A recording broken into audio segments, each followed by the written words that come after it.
receta eso y dice, la violencia económica está en los hechos.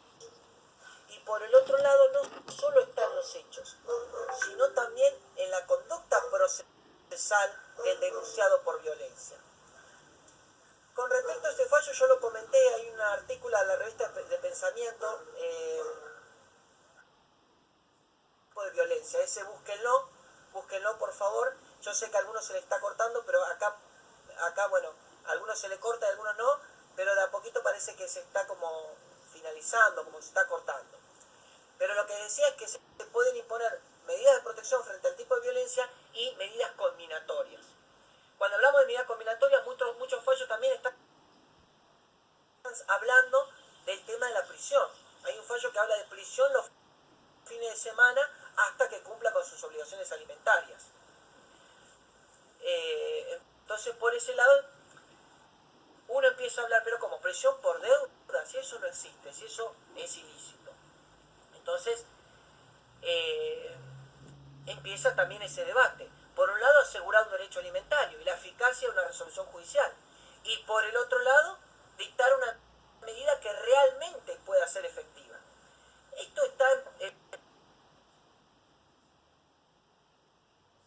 fallos para analizar de tipo violencia económica.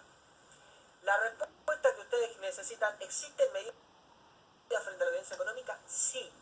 ¿Hay fallos con respecto a ese tema? Sí. Ahí nombré alguna que otra posibilidad, pero el fallo de Chubut, de Comodoro Rivadavia, es muy interesante porque plantea específicamente daños y perjuicios derivados de situaciones de violencia económica. Hay un fallo de Calafate con el voto del doctor Arenillas, que plantea claramente que una mujer que era víctima de violencia le pide al señor que se vaya. Como no se quería ir, le presta su departamento al lado. Se lo presta por un tiempito. El tema es que el tiempito duró el tiempito bastante. O sea que, ¿cómo sacarlo de la casa? Hubo situaciones de violencia, siguió. Se reparen los daños ocasionados porque la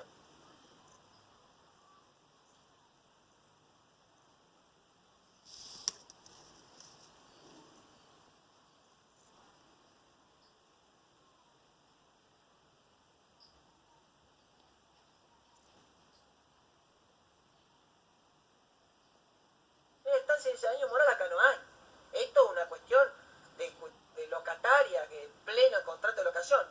Ahora les doy el fallo de que son terribles. Piden los fallos y les dije que ahora después les mando los fallos a los que necesiten. Son fatales. Lo que les contaba es, el fallo de Calafate es novillo. Está en la revista de Pensamiento Civil, Andrea. Fallo novillo en Córdoba, ese también es interesante. Pero bueno, no quiero perder el hilo de todos los temas porque yo les quiero dar muchos temas para hablar para que después comenten y me ayuden a hacer publicidad de mi trabajo, porque gracias a ustedes. Pero bueno, siguiendo hablando del fallo novillo, es interesante porque el juez de cámara, en este caso el voto del doctor Arenillas, dice claramente, no, esto tiene que ser entendido bajo una perspectiva de género, porque acá no es un contrato de comodato, un préstamo de un inmueble en donde hubo una destrucción que meta el rubro de daño material. Lo que estamos diciendo es que en este caso lo que hay es una situación de violencia económica, una nítida violencia económica. O sea, una violencia al destruirle los bienes, se evalúa solamente con una perspectiva del derecho contractual, sino también desde también una perspectiva del derecho de daños con perspectiva de género. Ustedes saben que yo hablo mucho sobre el tema fallo novillo, sí. Jessica Novillo es el fallo de Calafate. Por otro lado, les comento que ese fallo no es tan conocido, por eso les digo a ustedes que búsquenlo y no lo compartan, como siempre digo, quédenselo, porque ese fallo les va a dar muchísimo para hablar, porque es muy interesante el planteo que realiza. Y habla de daños y perjuicios derivados de situaciones de violencia económica.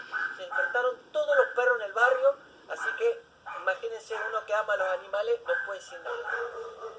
Por otro lado, ya más o menos vamos haciendo como un planteo de temas de violencia económica. Por otro lado, no nos podemos olvidar de analizar siempre la parte procesal. La parte procesal implica también, porque muchos dicen, bueno, yo quiero ir a un lugar y hacer una denuncia de violencia económica. Primero hay que entender que la violencia económica va en convergencia con otro tipo de violencia, muchas veces con la violencia psicológica, con la violencia física, con la violencia sexual.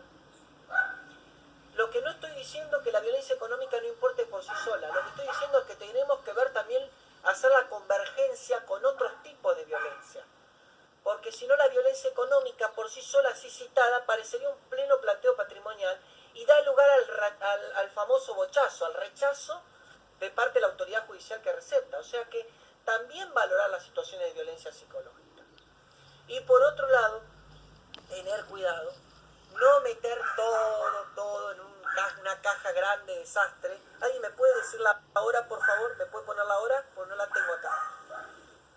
No meter todo en un cajón desastre. Es decir, no poner todo en decir todo es violencia económica, todo planteo de alimentos es violencia económica, sino que nosotros lo vamos a ir delimitando con cada caso en particular, con cada hecho que demuestre intencionalidad. Muchas gracias. Muchas gracias por la hora. Entonces, si en un determinado supuesto el demandado de alimentos, habiendo acordado, él acordó, no puede ir sobre sus propios actos, la famosa doctrina de los actos propios. No puede ir sobre sus propios actos. Él acordó renuente que implica, por otro lado, negar un alimento indispensable para llevar a cabo una vida digna de esas personas y de esos hijos. Otra cosa a tener en cuenta. Muy interesante, que no quiero dejar pasar. Más allá de empezar a analizar que no todos los casos son de violencia económica para darle la importancia necesaria y no empezar a banalizar el tema, eso es lo peor que podemos hacer, no podemos banalizar el tema, no podemos pensar que todo el tema es lo mismo, y al contrario, darle la importancia suficiente, también empezar a pensar en trabajar con los supuestos que la ley plantea, con los hechos que yo tengo con mi cliente, entonces eso me ayuda también a aclarar mucho más el panorama, ¿sí? Entonces, ¿por qué pasa? Porque uno recibe una situación y ustedes lo tienen claramente como es violencia económica, pero en el escrito no plantean por qué es violencia económica y por qué consideran que es violencia económica. Entonces, como no lo plantean, entonces ahí genera de alguna manera un poco de una incertidumbre primero para que lo plantea.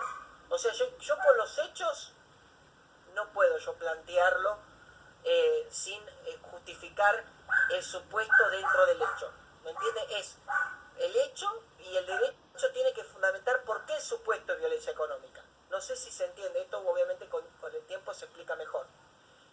¿Cómo se plantea? ¿Demanda o dentro de un proceso? Se ha planteado la violencia económica en una demanda de alimentos, en una demanda de prestación alimentaria, en un proceso de ejecución de sentencias, un fallo de Morón. Utiliza el artículo 552 del Código Civil y Comercial, que dice, aplicame la tasa más alta, la tasa activa más alta, pero cuando dice, podría aumentar acorde a las circunstancias del caso, entonces yo te voy a demostrar cuáles son las circunstancias del caso, dice el fallo de Morón, del fallo de la Sala Segunda de la Cámara Civil y Comercial de Morón. Ese fallo dice, aparte, yo te voy a demostrar de lo que pasó por el cual vos me tenés que aumentar la tasa activa que abona el Banco Central. O sea que lo que hace la abogada de Morón es eso, es acreditar y comprobar que existen situaciones de violencia económica para que aumente la tasa. Este es un fallo de Morón, fue una creación de Morón. Por otro lado, hay un fallo, creo que de Río Negro, de Viedma, que dice, yo pido que el demandado en alimento me aporte el 50% de lo que gana. Lo digo en criollo porque, bueno, para entender. yo me pongo a preguntar, 50%, a uno le cuesta 25, 30%, imagínate un 50%. Imagínate todo eso. Entonces me pongo a analizar, y no solo es el fallo de Río Negro Viedma, sino que no solo analiza las situaciones de violencia económica que se producen al asumir la mujer, la progenitora, exclusivamente los gastos alimentarios, sino que empieza a analizar, y lo dice muy claramente el fallo, la conducta procesal que él tiene. Finalmente, se da lugar, juzgado de familia de Viedma, Río Negro, da lugar al 50% de los alimentos.